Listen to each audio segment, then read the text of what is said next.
বিয়ার অনুষ্ঠানে মশলা ভাইজা খাই। এই যে পরশুদিন গেছিলাম, কালকে রাত 10টার সময় আইছি।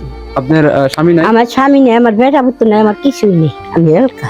এলকা? হ্যাঁ, আমার একটা বয়স্ক কথা কাক কোন থেকে কইরা দেন। খুব কষ্ট করতে এই ফ্যামিলি বাসা, পরিবার মানে ফ্যামিলি বাসায় কাজ করে খান। হ্যাঁ, তো প্রতিদিন যাইতে হয় আর প্রতিদিন আসতে হয়। হ্যাঁ। পরিবারের সদস্য কয়জন আপনার? এই যে আমার এক বিধবা বোন আর আমি খাই। বিধবা বোন কই করে আছে? না, একখানে গেছে, গ্রামে গেছে, কাজে গেছে। হ্যাঁ। আপনার স্বামী তো নাই? না। আপনি একই? হ্যাঁ, হ্যাঁ। আঙ্গ গুরুস্থান নাই, পাশাপাশি 2-4 জন লোক নামাজ কালাম পড়ার কোনো কৌশল নাই, না একটা মসজিদ নাই, কোনো প্রকার সুযোগ সুবিধা নাই। আমরা খুব কষ্টে আছি। পাশাপাশি এনে গরিব মানুষ, এনে কোনো হাসপাতাল নাই, কোনো প্রকার সুযোগ সুবিধা নাই। আমরা ভয়াবহ একটা কষ্টে আছি।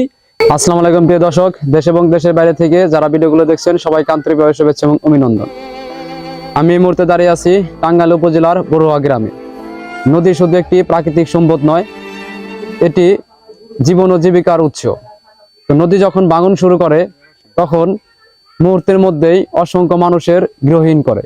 তো আমি এমনই একটি গুচ্ছ গ্রামে দাঁড়িয়ে আছি, যেখানে অনেক দূরদূরান্তকে মানুষ নদী ভাঙনে এবং অভাবে যেভাবে হোক তারা একটি গুচ্ছ গ্রামের অধিবাসী হয়েছে।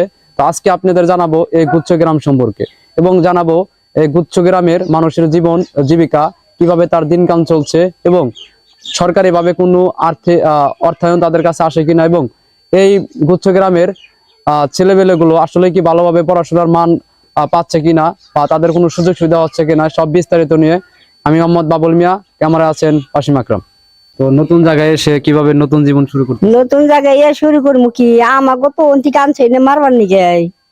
আমাকে মনে করেন যে সেসব কইলো অনুদান দিমু, হ্যান দিমু, তেন দিন, তোমরা যাও কুরবানি দিয়ে 3 দিন পরে আঙ্গুরে খেদাই দিল। আঙ্গুর তো এই পর্যন্ত 2টার জিনিসও দিল না।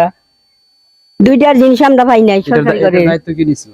এটার দায়িত্ব নিছে ডিসি অফিস থেকে, টিএন অফিস থেকে। সেটা তো আমাকে এই পর্যন্ত কিছুই দেয় নাই। আমরা তো এনে কোনো কামের জায়গা না, কাম খাই না। এর দিকে যাই মনে করেন যাই টাঙ্গাল যায়, বিয়ার অনুষ্ঠানে মশলা বেচাই ভাত খাই। আপনারা বিভিন্ন বিবাহে কাজ করেন? আমি বিয়ার অনুষ্ঠানে মশলা বেচা খাই। এই যে পরশুদিন গেছিলাম, কালকে রাত 10টার সময় আইছি। আপনার স্বামী নাই? আমার স্বামী নেই, আমার বেটা পুত্র নেই, আমার কিছুই নেই। আমি এলকা। এলকা? হ্যাঁ, আমার একটা বয়স্ক কথা কাক কোন থেকে কইরা দেন। খুব কষ্ট করতে। প্রিয় দর্শক, শুনতে পাচ্ছেন যে এটা হৃদয় ভাঙা কথা আর কি, যে তার বয়স প্রায় 80 হয়ে যাবে, কিন্তু তার স্বামী নাই, তার ছেলে সন্তানও নাই। তাদের দায়িত্ব নিয়েছিল আমাদের টাঙ্গাইলের ডিসি এবং ইউনো অফিস থেকে, কিন্তু তাদের কিন্তু কোনো রকম হেল্প করা হচ্ছে না। সেক্ষেত্রে দেখতে পাচ্ছেন এই বয়সে কিন্তু তারা বিভিন্ন বিয়েতে কাজ করে, মানে মশলা যেগুলো আপনার কাটাকুটা হয় সেগুলো বেটে কিন্তু তার দিন চলতেছে। তো আপনারা দেশ এবং দেশের বাইরে থেকে যারা ভিডিওগুলো দেখতেছেন, আপনারা অবশ্যই তাদের পাশে দাঁড়ানোর চেষ্টা করবেন, এবং যার যার স্থান থেকে আমার অবশ্যই বিকাশ নাম্বার দেওয়া থাকবে, আপনারা একটু হেল্প করবেন তাদের। তো আপনার দিন কেমন চলে আসলে সব মিলে? খুব কষ্ট করে চলি, কি করবো, যা জোগাড় তাই একক তো খাইয়া চলি, একক তো না খাইয়াও চলি। এইভাবে দিন যাচ্ছে? এইভাবেই দিন যাচ্ছে, কি করবো। অসুখ করলে যে 2টা ওষুধ দেন, এখন হে পয়সা থাকে না। এই যে কদিন আগে হাত পাও ফুলে যে তখন কি হয়েছে, পায়ে অসহায়, হাত হচ্ছে। এই যে চোখটা ছানি করছে, এই চোখটা কিন্তু তোমার মুখ দেখিনি আমরা। এই চোখটা অপারেশন করছিলাম। হ্যাঁ, এইটা অপারেশন করে আইছিলাম আশিকপুর থেকে। আশিকপুর থেকে? কত টাকা খরচ হয়েছিল? অনেক খরচ হয় নাই, কিন্তু এটা করবার গেছিলাম, হেরা কয় 3000 টাকা নেবো। আমি তো 3000 টাকা এখানে করবারও পারি না, করবার পারি। ঠিক আছে, ইনশাল্লাহ আমরা এই যে আপনার কথা দিয়ে গেলাম, আমাদের ফ্রেন্ড সার্কেল থেকে বা আমাদের পক্ষ থেকে আপনাদের চোখ আমরা অপারেশন করে দেবো ইনশাল্লাহ। ঠিক আছে, আমরা অবশ্যই আসবো। প্রিয় দর্শক, তার চোখ অপারেশন করার দরকার। তো তার কিন্তু কোনো ছেলে সন্তান নেই, বা স্বামীও নেই, বা তার আত্মীয় স্বজনও কিন্তু কিছু নেই। তো আপনারা যার যার স্থান থেকে তার বাঁচানোর চেষ্টা করবেন। আমরাও তাকে চোখ অপারেশন দায়িত্ব আমরা নিলাম। তো আপনারা সবাই কিন্তু আমাদের সাপোর্ট করবেন। এই জায়গায় তো কোনো কাজ নাই, শহরে থাকতাম, শহরে কাজ করতাম। এখন অভাব, কতদিন ঘরে বইয়া খাইলাম, যা চাল পুঁজি পাতা। এই দূরের পর ডেলি যাওয়ান লাগে, ডেলি 100 টাকা করে গাড়ি ভাড়া।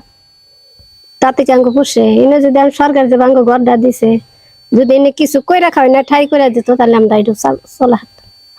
আপনি কি কাজ করেন মূলত? এই ফ্যামিলি বাসা, পরিবার মানে ফ্যামিলি বাসায় কাজ করে খান? হ্যাঁ। তো প্রতিদিন যাইতে হয় আর প্রতিদিন আসতে হয়? হ্যাঁ। পরিবারের সদস্য কয়জন আপনার? এই যে আমার এক বিধবা বোন আর আমি খাই। বিদ্যুৎ ভবন কই করে আছে? না একখানে গেছে, গ্রামে গেছে। কাজে গেছে। হ্যাঁ।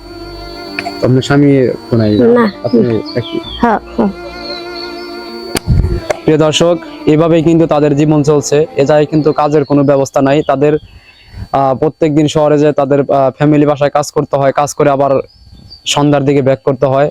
এইভাবে তাদের দিন চলছে। তাদের কিন্তু সরকারিভাবে কোনো শুধু ঘরটায় দেওয়া হচ্ছে, আর কোনো উদ্যোগ নেওয়া হচ্ছে না। তো আমি বিনীত অনুরোধ জানাচ্ছি প্রশাসনকে তাদের সুনজরে আনার জন্য, যাতে তাদের এই কষ্টগুলো দূর করে দেওয়া হয়। এই শীতের মধ্যে আপনাদের কি কি কষ্ট হচ্ছে মূলত?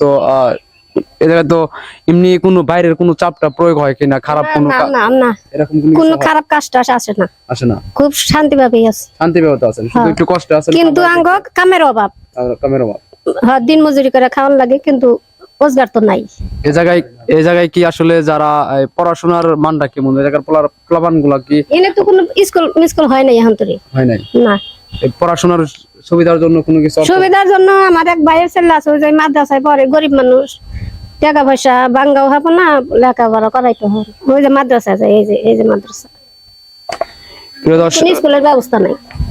প্রিয় দর্শক, প্রত্যেকটা মানুষের কিন্তু পড়াশোনা করার অধিকার আছে, এবং একটা জাতি কিন্তু এগিয়ে যেতে অবশ্যই পড়াশোনা দরকার হয়। সেক্ষেত্রে দেখে এটাই কিন্তু অনেকেরই পড়াশোনার করার অধিকার রয়েছে। আমরা যদি চাই তারা কিন্তু সুষ্ঠুভাবে পড়াশোনা, আমরা যদি তাদের পড়াশোনার স্কিপ করে তৈরি করে দিতে পারি, হতে পারে এই জায়গা থেকে একজন বাংলাদেশ। গ্রামে ছোট্ট একটি দোকান দেখতে পাচ্ছি। এই দোকান ছেলে কিন্তু তার দিনপাত চলছে।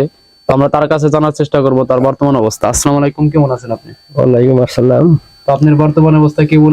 আগে কোথায় ছিলেন, এখন এই জায়গায় কেমন আছেন? নতুন জীবন শুরু করতে আপনাদের কতটা হিমশিম খেতে হচ্ছে? আমার টাঙ্গাল ছিলাম আগে, আমি আইসি মোটামুটি আল্লাহ চালাইতেছে। এই ছোট্ট দোকানে বেচা কিনে কেমন হয়? ভালোই আপনার ছেলে সন্তান আছে? আছে, কয়জন? 5 জন। পরিবারের সদস্য মোট 5 জন। সব মিলে আলহামদুলিল্লাহ ভালো চলছে জায়গায়? হ্যাঁ ভালোই চলছে। আগের চেয়ে ভালো? হ্যাঁ। গ্রামের নাম বড়হা, এনে একটা গুচ্ছগ্রাম হয়েছে, চকের ভিতরে হয়েছে। এখানে বাতাস, পাশাপাশি গরিব দুঃখী মানুষ যারা আছে শীতের কাপড় নাই, পাশাপাশি এনে কামাই রুজি করার কোনো প্রসেস নাই।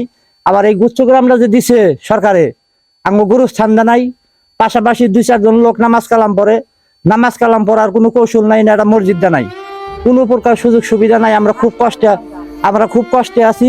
পাশাপাশি এনে গরিব মানুষ, এনে কোনো হাসপাতাল নাই, কোনো প্রকার সুযোগ সুবিধা নাই। আমরা ভয়াবহ একটা কষ্টে আছি। এটা বাংলাদেশ সরকারের কাছে আঙ্গুর আবেদন যে আঙ্গুর দিকে জানি একটু সুনজর হয়। নজর হয়। হ্যাঁ, এই জায়গায় কি পোলাপানের যারা পড়াশোনা করে বাচ্চাগুলো, এগুলা কি পর্যাপ্ত কোনো সুবিধা পাচ্ছে? না, কোনো প্রকার সুবিধা নাই। এনে কোনো স্কুল মাদ্রাসা নাই। আমার কোথায় আর জায়গার মানুষ, এনে তো এক জায়গার মানুষ না, জায়গা থেকে মানুষ দিছে, কেউ চেনে না, কেউ চেনে না। মনে করেন যে কাজকর্ম করা চারোদিকে খুব অসুবিধা। আর যে পোলাপান গুলা যে লেখাপড়া করবো, এই স্কুলে পর্যন্ত ভর্তি করে না এই গুচ্ছগ্রামের লোক। এই গুচ্ছগ্রামের লোক যদি হনে যে স্কুলে, গুচ্ছগ্রামের লোক তো পোলাপান গুলা স্কুলে পর্যন্ত ভর্তি করে না। কেন? যে এক জায়গার একজন লোক যাইবো গা, পড়ায় না, তাকে ভর্তি করে না। এরকম একটা বিপদ। একটা স্কুল মাদ্রাসার দরকার। পাশাপাশি মনে করেন যে শীতের মধ্যে গরিব মানুষের শীতের কাপড় নাই, বহুত ভয়াবহ কষ্ট, কামাই করা কষ্ট, এনে থাকা খুব একটা কষ্টে আছি আমরা। এইটুকাই সরকারের কাছে আঙ্গুর আবেদন যে আঙ্গুর এই গুচ্ছগ্রামের দিকে, টাঙ্গাইল সদর, গ্রামের নাম বড়হা, এই গুচ্ছগ্রামের উপরে জানি একটু সুনজর হয়। বাংলাদেশ সরকারের কাছে আঙ্গুর এইটুকু আবেদন। প্রিয় দর্শক, আপনারা কিন্তু এতক্ষণ গুচ্ছগ্রাম সম্পর্কে আপনাদের বিস্তারিত জানিয়েছি। তো আমি সর্বশেষ আপনাদের যেটা বলতে চাই, আপনারা যে যেখান থেকে ভিডিওগুলো দেখছেন, আপনারা এদের পাশে দাঁড়ানোর সর্বোচ্চ চেষ্টা করুন, এবং আপনার একটু সাহায্য হতে পারে তাদের জীবনের পরিবর্তনের একটি গল্প। তো আপনাদের সাহায্য দ্বারা আমি এই গুচ্ছগ্রামে একটি পরিবর্তন আনতে চাই, এবং এই গুচ্ছগ্রামের যারা আছে ছেলেবেলেগুলো, তারা কিন্তু সঠিকভাবে পড়াশোনা করতে পারছে না, বা বড় কোনো জায়গায় কিন্তু তাদের এই গুচ্ছগ্রামের নাম শুনলে তাদের ভর্তি করে না।